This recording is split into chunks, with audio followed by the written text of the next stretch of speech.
sekali lagi menerusi Rampai Pagi yang kita siarkan secara langsung pada pagi ini, dan seperti yang kita berikan dan juga maklumkan kepada audio penonton, untuk hari ini kita ada segmen wawancara kita, iaitu segmen Biro Kawalan Narkotik mengenai pengenalan skim pengawasan yang akan kita bawakan pada hari ini.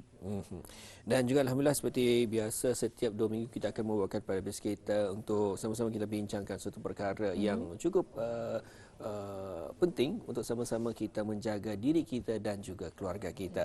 Dan untuk alhamdulillah hari ini kita bersama bagi segmen Biro Kawalan Narkotik pengenalan skim pengawasan bersama narasumber kita di hari ini. InsyaAllah akan mengkongsikan mengenainya apakah ianya skim pengawasan tersebut, iaitu narasumber kita Yang Mulia Wang Muhammad Fairuz bin Haji Sulong, Ketua Pegawai Narkotik 1 di pagi ini. Assalamualaikum Tuan. Assalamualaikum. Apa khabar Tuan hari ini? Alhamdulillah. Alhamdulillah. Dan juga Tuan, seperti biasa kita ni akan bincangkan terlebih dahulu, mungkin dapat Tuan perjelaskan apa sebenarnya skim ataupun perkhidmatan pengawasan ini. Bismillahirrahmanirrahim. Assalamualaikum warahmatullahi wabarakatuh. Pada dasarnya perkhidmatan pengawasan adalah satu unit di bawah Division Rawatan dan Pemulihan, yang mana pengguna dadah yang dirujuk iaitu orang yang di bawah pengawasan. Basically singkatan yang saya digunakan ialah OYDP untuk memudahkan pihak kami menggunakannya. OYDP menjalani program ataupun aktiviti yang telah ditetapkan sepanjang OYDP berkenaan berdaftar dengan perkhidmatan pengawasan. That's basically apa dia perkhidmatan pengawasan lah. Ya, baik, alhamdulillah. Iaitu antara apa yang perlu kita ketahui apa sebenarnya perkhidmatan pengawasan. Jadi apakah antara jenis kemasukan yang ditawarkan oleh perkhidmatan pengawasan ini, Tuan? Kemasukan ke skim pengawasan basically kalau pihak kami mempunyai 3 jenis kemasukan. Kemasukan pertama ialah secara mandatory, kedua adalah sukarela, dan ketiga adalah secara pentadbiran, yang mana mandatory dibahagikan pada 3 jenis juga. Rujukan daripada penjara, rujukan daripada mahkamah, dan juga pusat al-islah. Tempoh bagi seorang OYDP menjalani skim mandatory ialah tidak melebihi 24 bulan.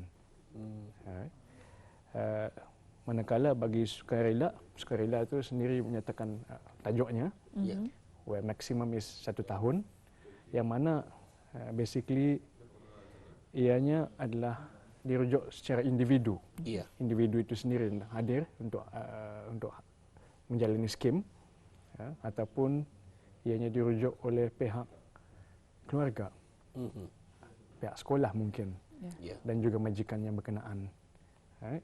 Dan last sekali, secara pentadbiran tidak kurang daripada 6 bulan.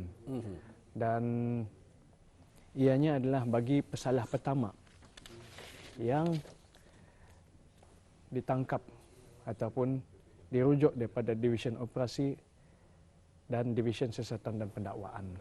Bagi kesalahan pertama yang mana ianya adalah di bawah Section 6B, which is memakan dadah terkawal sahaja. That's dia lah saja 3 rujukan yang dapat saya kongsikan bersama. Alhamdulillah. Dan untuk selanjutnya Tuan, mungkin dapat dikongsikan apakah dia antara aktiviti ataupun program yang dijalankan sepanjang mengikuti skim tersebut? Sepanjang program yang ditawarkan, yang dijalankan sebenarnya, mempunyai 2, iaitu yang program mandatory dan juga program yang dipanggil mandatory dan umum, mandatory dan umum, yang mana program mandatory yang dijalankan ialah orientasi dan muzakarah. Orientasi ini basically untuk OYDP itu mengetahui isi kandungan program dan aktiviti yang bakal dihadiri sepanjang skim. Ya. And then the second one is muzakarah. Muzakarah mempunyai dua bahagian, dua pecahan, iaitu sesi sokong bantu, yang mana sesi sokong bantuan ini adalah khusus bagi OYDP. Dan juga ianya dikendalikan oleh petugas akan harmoni sebagai facilitator. Petugas akan harmoni ini adalah bekas-bekas pengguna dadah. Bekas-bekas pengguna yang telah berjaya mengekalkan kepulihan mereka sepanjang daripada mereka ditangkap dan sehingga sekarang lah. Secara langsung mereka membantu BKN agar membantu BKN dalam mengekalkan kepulihan orang-orang yang di bawah penguasaan OYDP tersebut. Alright. And then the second one is juga ialah family support group. Family support group is more towards kepada ahli keluarga OYDP, ahli keluarga OYDP, so that ahli keluarga ini mengetahui keperluan ataupun apa dipanggil itu peranan mereka dalam membantu OYDP dalam mengekalkan kepulihan. Dan satu lagi program yang terakhir yang mandatory ialah program kerohanian, where kerohanian ini adalah lebih kepada keagamaan. Memantapkan mereka dengan ilmu-ilmu keagamaan melalui teori dan praktikal. Basically yang diajar adalah keperluan kehidupan penggunaan dalam seharian seperti berwudu, sembahyang, dan juga cara mandi, cara bersuci dan juga tayamum. Saya pernah sendiri menghadiri kelas kerohanian yang dikendalikan, di mana di hujung kelas kerohanian yang dikendalikan normally mempunyai satu slot zikir, membaca zikir bersama ustaz dan ustazah, yang mana kelas tersebut kelas yang berzikir itu banyak memberi kesedaran ke atas OYDP yang hadir.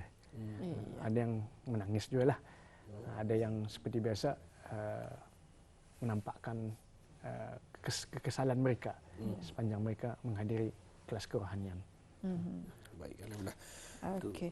Dan juga mungkin Tuan boleh menerangkan, adakah perkhidmatan pengawasan memberi aktiviti tambahan kepada YDP ini yang berdaftar di unit tersebut? Jadi macam mana tu Tuan? Beberapa aktiviti tambahan memang disediakan sepanjang program yang ditawarkan. Sebagai contoh, team building. Team building ialah selalunya dijalankan di fasa 2 bagi OYDP yang menjalani skim mandatory. Tujuan utama team building adalah untuk melatih dan menguji OYDP dalam menerapkan nilai-nilai kerjasama, saling menghormati, tidak mementingkan diri dan bertanggungjawab. Dalam masa yang sama juga untuk memupuk nilai dan sikap positif terhadap diri OYDP. That's team building. Secondly, we do memberi program relapse prevention dan pulih. Relapse prevention lebih kepada memberi informasi kepada OYDP, kefahaman tentang penagihan berulang dan faktor-faktor yang menyebabkan kejatuhan semula dan juga cara-cara untuk menanganinya. Manakala program pulih lebih kepada menjalani sesi berkelompok secara santai, yang mana ia lebih kepada memberi peluang kepada OYDP untuk mengungsikan perjalanan kepulihan masing-masing dan juga cara menangani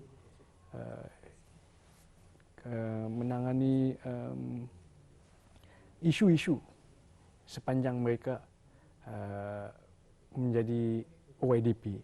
They can share among themselves sebenarnya dalam program pulih tersebut.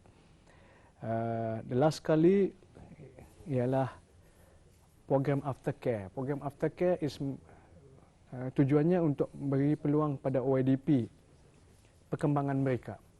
Perkembangan mereka setelah mereka habis ataupun lulus menjalani skim pengawasan tersebut.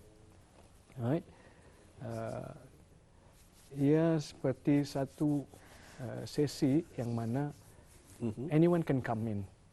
Boleh datang, hadir dan seterusnya berjumpa, mengungsikan tata cara ataupun teknik-teknik tertentu untuk mengekalkan kepulihan mereka. These are those for one yang telah habis menjalani skim penguasaan, yang telah lulus menjalani skim penguasaan. They are always welcome untuk menghadiri program aftercare. Baik. Tuan, dan bagi sebagai singkatan OYDP ini orang yang di bawah pengawasan di mana mereka ini telah pun dikongsikan oleh tuan sendiri, mereka akan sentiasa mengikuti apapun jua aktiviti yang telah pun disediakan, khususnya tadi telah pun dikongsikan antaranya membaca zikir dan sebagainya. Mungkin dapat juga tuan kongsikan adakah mereka ini juga akan mengikuti aktiviti-aktiviti lain dan sebagainya? Aktiviti-aktiviti lain yang selalu, yang memang lazim dilakukan oleh pihak pengawasan ialah seperti sambutan Isra Mi'raj, national event lah, event, sambutan Isra Mi'raj, Nuzul Al-Quran, sambutan Hari Raya, sambutan awal tahun Hijrah dan Maulidul Rasul.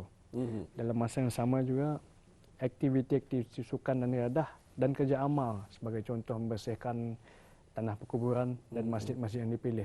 This is part of the usaha pihak BKN untuk mengintegrasikan bekas OYDP ini agar mereka dapat synchronize themselves dalam community, dan juga agar community boleh menerima mereka seadanya, agar mereka tidak merasa tersisih. Betul. Jika mereka mungkin merasakan mereka tersisih, ianya boleh memberikan impak yang negatif ke atas diri OYDP tersebut. Jadi malah juga untuk akan dapat menjerumuskan mereka untuk kembali semula ke perkara-perkara yang tidak kita ni mahukan ini dan sudah tentunya apa yang diharapkan kepada bus kita untuk maklum juga apa sebenarnya yang telah pun dikongsikan bersama dari mana pihak bagi pengenalan skim pengawasan ini ataupun perkhidmatan pengawasan kepada awal, di mana semua ini khususnya adalah bagi mereka yang dalam rawatan dan secara sukarela dan juga telah pun diberikan mandat untuk mengikuti perkhidmatan berkenaan. Iya. Jadi sebagai kesimpulan, tajuk yang dibawakan pada hari ini dalam segmen Biro Kawalan Narkotik itu pengenalan skim dan pengawasan ini. Skim pengawasan ini macam mana tuan? Kesimpulannya. Bagi kesimpulan mungkin dapat dijelaskan lagi kembali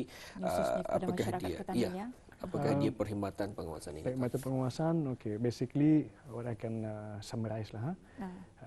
Satu perkhidmatan yang diberikan bukan saja ke atas pesalah-pesalah yang dirujuk seperti daripada mahkamah, pusat lislah dan juga jabatan penjara.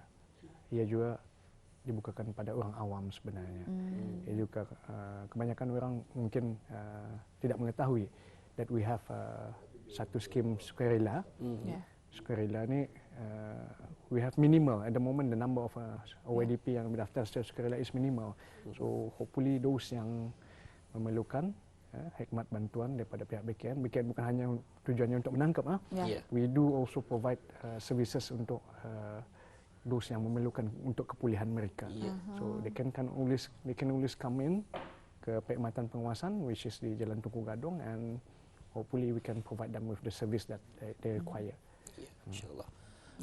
Itu antara pengusian kita ni pada pagi ini bagi segmen Biro Kawalan Narkotik pengenalan skim pengawasan, dan telah pun dijelaskan oleh narasumber kita iaitu Yang Mulia Tuan Muhammad Fairuz bin Haji Sulong, Ketua Pegawai Narkotik 1 untuk pagi ini. Sekali lagi kami ucapkan terima kasih Tuan dan Assalamualaikum. Waalaikumsalam warahmatullahi wabarakatuh.